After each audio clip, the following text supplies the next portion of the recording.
നെന്മാറയിലെ ചെന്താമര എന്ന കൊലയാളി കാട്ടിനുള്ളിൽ അഭയം പ്രാപിച്ചു എന്നാണ് ഇപ്പം മനസ്സിലാക്കുന്നത്. അവിടെ ബോയൽ കോളനി നിവാസിയായ സുധാകരൻ എന്ന 56-കാരനെയും അയാളുടെ അമ്മ 75 വയസ്സുകാരി ലക്ഷ്മിയെയും വെട്ടിക്കൊലപ്പെടുത്തിയ ശേഷം അയാൾ കാട്ടിലേക്ക് മറഞ്ഞു. കേരളത്തെ ഞടുക്കിയ ഒരു സംഭവമാണ്. കേരളത്തിലെ പോലീസ് പരാജയപ്പെട്ട ഒരു സംഭവമാണ്. DGPയും ആഭ്യന്തരവർക്കും ചീഫ് സെക്രട്ടറി ഇതിന് സമാധാനം പറയേണ്ടി വരും കോടതിയിൽ. അവിടെയുള്ള ഉദ്യോഗസ്ഥന്മാരെ ഈ ലാക്സിറ്റി കാണിച്ച, അല്ലെങ്കിൽ ഈ ഔദ്യോഗിക കൃത്യത്തിൽ പിഴവ് സംഭവിപ്പിച്ച അവരെ എത്രയും പെട്ടെന്ന് അവിടുന്ന് മാറ്റണം. പകരം ചുണക്കുട്ടികളായ ആൾക്കാരെ അവിടെ പോസ്റ്റ് ചെയ്യണം. SP-യും DYSPയും SHOയും ഒക്കെ, അല്ലെങ്കിൽ DYSPയും SP-യും സൂപ്പർവൈസറി ലാപ്സസ് ഉണ്ടാകി. അവിടെ ഒരു കൊലപാതകം നടന്നു കഴിഞ്ഞാൽ ഇവരുടെ ശ്രദ്ധയിലല്ലേ ആദ്യം വരുന്നത്. ആ കൊലപാതകം അവിടെ യഥേഷ്ടം വിഹരിച്ചിട്ട് ഇവർക്കൊന്നും ചെയ്യാൻ പറ്റിയില്ലല്ലോ. ഹൈക്കോടതി ജാമ്യ കണ്ടീഷനിലെ ആ ജില്ലയിൽ കയറരുതെന്ന് ആദ്യം പറഞ്ഞു, അതിനുശേഷം ആ പഞ്ചായത്തിൽ കയറരുതെന്ന് പറഞ്ഞു, പോലീസ് സ്റ്റേഷൻ അതിർത്തി കയറരുതെന്ന് പറഞ്ഞു. 2019 സുജാത എന്ന സ്ത്രീയെ കൊന്ന ചെന്താമര 2025 ഭർത്താവിനെയും ആ ഭർത്താവിൻ്റെ അമ്മയും വീണ്ടും കൊന്നു. പോലീസ് ടോട്ടലായിട്ട് പരാജയപ്പെട്ടിരിക്കുന്നു. ആ 2 പെൺകുട്ടികളുടെ, സുധാകരൻ്റെ 2 കൊച്ചുങ്ങളുടെ വിലാപം കേരളം കേട്ടുകൊണ്ടായിരിക്കുന്നത്. ആ വിലാപം അടങ്ങത്തില്ല. നമ്മുടെ എല്ലാവരുടെയും കണ്ണ് നനച്ചുകൊണ്ടിരിക്കുകയാണ് ആ വിലാപം. ആ കൊച്ചിന്റെ വിളി, സമൂഹത്തിനുള്ള ചോദ്യം, പോലീസിനോടുള്ള ചോദ്യം, ഗവൺമെന്റിനുള്ള ചോദ്യത്തിന് ഉത്തരവില്ല നമുക്ക്. ആ 2 കുട്ടികളും ഗവൺമെന്റ് സംരക്ഷിക്കണം എത്രയും പെട്ടെന്ന്. അതുപോലെ തന്നെ അവിടുത്തെ SHOയും ആ DYSPയും SP-യും എത്രയും പെട്ടെന്ന് മാറ്റണം. കഴിവുകെട്ട പോലീസ് ഉദ്യോഗസ്ഥരാണ് അവരെ. കാരണം യഥേഷ്ടം വാളുമായിട്ട് ആ വീടിന്റെ പരിസരത്തൂടെ നടന്ന ചെന്താമരയെ എന്തുകൊണ്ട് പ്രിവെന്റീവ് അറസ്റ്റ് ചെയ്തില്ല? എന്തുകൊണ്ട് അവർക്കെതിരായിട്ട് നടപടിയെടുത്തില്ല? നിയമപരമായിട്ട് വാളുമായിട്ട് നടക്കുന്ന ഒരാളെ 307 അറസ്റ്റ് ചെയ്യാമായിരുന്നല്ലോ.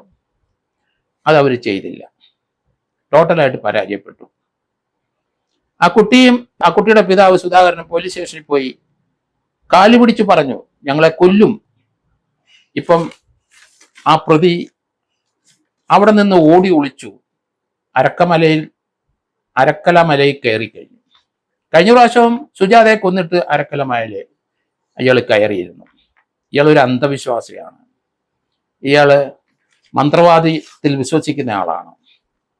അയാൾ നേരത്തെ കഴിഞ്ഞ പ്രാവശ്യം 2019 സുജാതയെ കൊല്ലാൻ കാരണം ഇയാളുടെ ഭാര്യയും മക്കളും ഈ ക്രിമിനലിനെ വിട്ട് അവരുടെ വഴിക്ക് പോയി. അതിന്റെ കാരണം ഇയാൾ പ്രശ്നം വെച്ച് നോക്കി, ജോത്സ്യനെ കണ്ടു. അയൽവക്കത്തുള്ള തലമുടി നീട്ടി വളർത്തിയ ഒരു സ്ത്രീയാണ് എന്ന് പറഞ്ഞു. ആ സ്ത്രീ എന്ന് സംശയിച്ച സുജാതയെ അവരുടെ വീട്ടിൽ കയറി വെട്ടിക്കൊന്നു 2019. അതിനുശേഷം ഇയാള് ജയിലിൽ നിന്നിറങ്ങി ഇപ്പൊ 2025 ഇയാൾക്കെതിരായിട്ടൊരു പരാതി ആ പോലീസ് സ്റ്റേഷനിൽ വന്നിട്ട് ഒരു പ്രിവെന്റീവ് അറസ്റ്റ് പോലീസ് ചെയ്തില്ല. അയാളെ ഉപദേശിച്ചു വിട്ടെന്നാ പറയുന്നത്. ഈ കൊലയാളിയെ, ഈ സീരിയൽ കില്ലറെ അവർ ഉപദേശിച്ചു വിട്ടു. ടോട്ടലായിട്ടും അത് പരാജയപ്പെട്ടു പോയിരിക്കുന്നു. ഇയാൾ ഒരു സൈക്കിക് പേഷ്യൻ്റ് ആണ് എന്ന് എനിക്കിപ്പോൾ സംശയം തോന്നുന്നുണ്ട്. ഒരു ഹാലുസിനേഷൻ ഇയാൾക്ക് ഉണ്ടായിക്കൊണ്ടിരിക്കുകയാണ്. ഡെലൂഷനാണത്, എമോഷണൽ ഫ്ലാറ്റ്നെസ് ആണത്, പേഴ്സണാലിറ്റി ഡിസോർഡർ തന്നെ, സംശയമൊന്നുമില്ല. ഇയാൾ ഒരു സൈക്കോപ്പതാണ്, സീരിയൽ കില്ലറാണ്. 3 പേരെ കൊന്നു കഴിഞ്ഞു, ഇനിയും കൊല്ലും. ആ വീട്ടിലെ ഇനി 2 പെൺകൊച്ചുങ്ങളുണ്ട്, മൈനറായ കുട്ടികളാണ്, അവരെ കൊല്ലും. ആ കുട്ടികൾ പേടിച്ച് കഴിഞ്ഞ 1 മാസമായിട്ട് ഇയാൾ ജയിലിൽ നിന്ന് വന്ന ശേഷം, അല്ലെങ്കിൽ ജാമ്യത്തിൽ വന്ന് വീടിന്റെ പരിസരത്ത് കറങ്ങിയ ശേഷം ആ കുട്ടികൾ 2 പേരും ആ കുട്ടികളുടെ അമ്മ വീട്ടിലാണ് താമസിക്കുന്നത്. ഭയമാണ്, കൊല്ലുമെന്ന്. ആ കുട്ടി പറഞ്ഞത് കണക്കൂട്ടൽ എത്ര കൃത്യമായിരുന്നു. തൻ്റെ വീട്ടുകാരെ, അപ്പനെയും ഒക്കെ കൊല്ലും, ഞങ്ങളെയും കൊല്ലും. അത് പറഞ്ഞ ശേഷം അല്ലേ അവർ പോലീസ് സ്റ്റേഷനിൽ നിന്ന് പോയത്.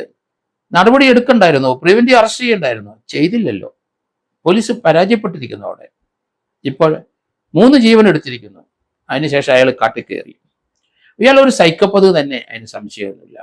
കാരണം അയാളുടെ മനസ്സിൽ അടിഞ്ഞുകൂടി കിടക്കുന്ന തൻ്റെ ഭാര്യയും മക്കളും പിണങ്ങിപ്പോകാൻ കാരണം ഈ കുടുംബമാണ്. ആ കുടുംബത്തിലെ കുടുംബിനിയെ ആദ്യം കൊന്നു 2019.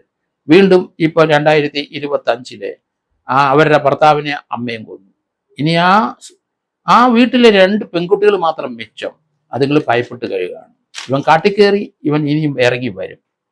ഇവനെതിരായി തീർച്ചയായിട്ടും നടപടി മാത്രമല്ല, ഇവനെ ഇനി വെളിച്ചം കാണാൻ പാടില്ല. കേരളത്തിലെ ജയിലിൽ നിന്ന് ഇവൻ വെളിയിൽ ഇറങ്ങാൻ പാടില്ല. ഇവനെ റിമാൻഡ് ഇട്ട് തന്നെ ട്രയൽ നടത്തി ഇവനെ ശിക്ഷിച്ച് ക്യാപിറ്റൽ പണിഷ്മെന്റ് കൊടുക്കേണ്ട ഇവനെ പോലെയുള്ളവർക്കാണ്. അവനെ നമുക്ക് സമൂഹത്തിൽ ആവശ്യമില്ല. അവന് വേണ്ടി ആരാണ് ജാമ്യത്തിൽ ഇറക്കിയത് ആദ്യത്തെ കൊലപാതകത്തിന്? അവരെ കൂടെ പ്രതിസ്ഥാനത്ത് ചേർക്കേണ്ടി വരും. അവർ ഇൻസ്റ്റിഗേറ്റർ ആയിട്ട് തന്നെ ഞാൻ വിചാരിക്കുന്നത്. അന്ധവിശ്വാസിയായ ഒരു വ്യക്തിയാണ് ഇയാൾ ആ ആലുസിനേഷനിൽ തന്നെയാണ് ഇയാൾ നിൽക്കുന്നത്. ഇയാളൊരു സ്കിസോഫ്രീനിയക്കാരൻ തന്നെ, യാതൊരു സംശയമില്ല. ഇനിയും കൊല്ലും. അതുകൊണ്ട് ഇയാളുടെ അടുക്കുന്നവരെ തീർച്ചയായിട്ടും ആക്രമിക്കും. അതിനും ഇയാൾക്ക് മടിയില്ല. ഇയാൾ കീഴടങ്ങില്ല. ഇയാളുടെ ലക്ഷ്യം കഴിയുന്നിടം വരെ ഇയാൾ നടക്കും. ഇയാൾ ഒളിച്ചിരിക്കുകയാണ്. അതിന് അടുത്ത കൊലപാതക സമയമാകുമ്പോൾ ഇയാൾ പുറത്തു വരുള്ളൂ. അതുവരെ പിടികൊടുക്കില്ല. ഇയാൾ ആത്മഹത്യ ചെയ്യാനുള്ള സാധ്യത വളരെ കുറവായിട്ടാണ് എനിക്ക് തോന്നുന്നത്. പോലീസ് ആ വനത്തിനകത്തെല്ലാം കയറി കുളങ്ങളും അതുപോലെ തന്നെ തടാകങ്ങളും ഒക്കെ നോക്കുന്നുണ്ട് എന്ന് പറയുന്നുണ്ട്. പോത്തുണ്ടിയും പരിസരത്താണ് ഇയാളുടെ വീട്. കഴിഞ്ഞ ദിവസം ഇയാളുടെ വീടിനടുത്ത് താമസക്കാരനായ സുധാകരനെ അവിടെ 2 വീലറിൽ എവിടെയോ പോകാനായിട്ട് വെളിയിൽ ഇറങ്ങിയ സന്ദർഭത്തിലാണ് വന്ന് വെട്ടിക്കൊല്ലുന്നത്. കാരണം തക്കം പാർത്തിരിക്കുകയാണ് കഴിഞ്ഞ 2 മാസമായിട്ട്. അവിടുത്തെ സ്ത്രീകൾ പറഞ്ഞ വാക്കുകളുണ്ട്. പോലീസ് ഒന്നും ചെയ്യാൻ ഒക്കില്ല എന്ന് ഞങ്ങൾക്കറിയാം. അവനെ ഇങ്ങോട്ട് തുറന്നു വിട്, അവനെ ഇങ്ങ് പിടിച്ചതാ, ഞങ്ങൾ കൊന്നോളാം. ഞങ്ങൾ ഒരു 4-5 പേരെ ചിലപ്പോൾ അവൻ കൊല്ലുമായിരിക്കാം, എന്നാലും അവനെ ഞങ്ങൾ കൊന്ന് നശിപ്പിക്കും എന്നുള്ള രീതിയിലാണ് അവരുടെ പ്രതികരണം. എത്ര വേദനയുള്ള അമ്മമാരാണ് അത് പറഞ്ഞത്. 3 പേരെ കൊന്നിട്ടും അവൻ അടങ്ങുന്നില്ല. ഇനിയും കൊല്ലാനായിട്ട് റെഡിയായിട്ട് നടക്കുകയാണ്. പോലീസിന് എന്ത് ചെയ്യാൻ പറ്റും? ഇതിനകത്ത് എന്ത് ചെയ്തു അവര്? അതെല്ലാം ഈ ഒരു കാര്യത്തിലെ വൻ വീഴ്ച എന്ന് പറഞ്ഞാൽ ആ വീഴ്ചയെന്ന് പോലീസ് ഒരിക്കലും നിവരില്ല. അതിന് ഒരു ബദൽ ചെയ്യാൻ നമുക്ക് കഴിയത്തില്ല. അതുകൊണ്ട് എല്ലാ പോലീസ് ഉദ്യോഗസ്ഥരും മനസ്സിലാക്കണം, ഇതുപോലെ മെന്റൽ ഡിസോർഡർ സ്കിസോഫ്രീനിയ ആൾക്കാർ നടക്കുന്നവരെ, സൈക്കിക്കായിട്ട് നടക്കുന്ന സംശയം തോന്നിയാൽ അവനെ അറസ്റ്റ് ചെയ്ത് അകത്തിട്ടേ വെക്കുള്ളൂ. സമൂഹത്തിന് ജനങ്ങൾക്ക് അവരെ ഭയമാണ്. അവരെ എതിരായിട്ട് എന്തും ചെയ്യും. ധാരാളം ആൾക്കാർ ഈ സൈസ് സൈക്കിക്കായിട്ട് കേരളത്തിൽ നടക്കുന്നുണ്ട്. ഇവരെയൊക്കെ അറസ്റ്റ് ചെയ്ത് അകത്തിടാനാലും അവർക്ക് ചെലവ് കൊടുക്കാനല്ലാതെ വേറെ മാർഗമൊന്നും നമുക്കില്ല. നിരപരാധികളായ ഇന്നസെന്റ് ആയ ആൾക്കാരെ ഇവർ വെട്ടിക്കൊല്ലും. ധാരാളം സംഭവങ്ങൾ നമ്മൾ കണ്ടോണ്ടായിരിക്കുന്നത്. എറണാകുളത്ത് കണ്ടല്ല 3 പേരെ, ഒരു വീട്ടിലെ 4 പേരെ വെട്ടി 3 പേര് മരിച്ചു. ഒരാൾ ഇപ്പോഴും ഹോസ്പിറ്റലിൽ അതീവ ഗുരുതാവസ്ഥയിൽ കിടക്കുന്നത് നമ്മൾ കണ്ടിട്ടുണ്ട്. എത്ര പേരെയാണ് ഇതുപോലെ കൊന്നുകൊണ്ടിരിക്കുന്നത്? ഇത് ഒരു സൈക്കിക്ക് ആണെന്ന് എനിക്ക് തോന്നുന്നു. അതുകൊണ്ട് ഇയാളെ എത്രയും പെട്ടെന്ന് പിടിക്കണം. ഇയാള് വയലന്റ് ആവുന്നുണ്ടെങ്കിൽ ഇയാളെ വെടിവെച്ച് വീഴ്ത്തണം തന്നെ. അത് തീർച്ചയായിട്ടും കാലിന് താഴോട്ട് വെച്ചോളൂ. അത് നിയമപരമായ സംരക്ഷണം പോലീസ് ഉദ്യോഗസ്ഥന്മാർക്കുണ്ടാവും. ഇയാൾ കില്ലറാണ്, സീരിയൽ കില്ലറാണ്. ഇതേ അനുഭവം തന്നെ ഇനി പലർക്കും ഉണ്ടാകാനുള്ള സാധ്യത കൂടുതലാണ്. ആർക്കൊക്കെയാണ് ഇയാളുടെ മനസ്സിൽ വൈരാഗ്യമുള്ളത്, ഇയാൾക്കുള്ളത്, അവരുടെ എല്ലാം പ്രതികാരം ചെയ്തിട്ടേ ഇയാൾ കീഴടങ്ങുള്ളൂ. അതുകൊണ്ട് ജാഗരൂകരായിരിക്കണം അവിടുത്തെ നെന്മാറയിലെ ജനങ്ങളും അവിടുത്തെ പോലീസ് ഉദ്യോഗസ്ഥരും അവിടുത്തെ ജനപ്രതിനിധികളും MLA ഉൾപ്പെടെയുള്ളവരും. ഇവനെ കീഴടക്കുന്നിടം വരെ നിങ്ങൾക്ക് ആർക്കും ഒരു സമാധാനം ഉണ്ടാവില്ല. കീഴടക്കിയ ശേഷം മാത്രമേ നമുക്കിനി ഇയാളെ ഉറങ്ങാൻ കഴിയുള്ളൂ എന്നുള്ളതാണ് ഞാൻ കരുതുന്നത്.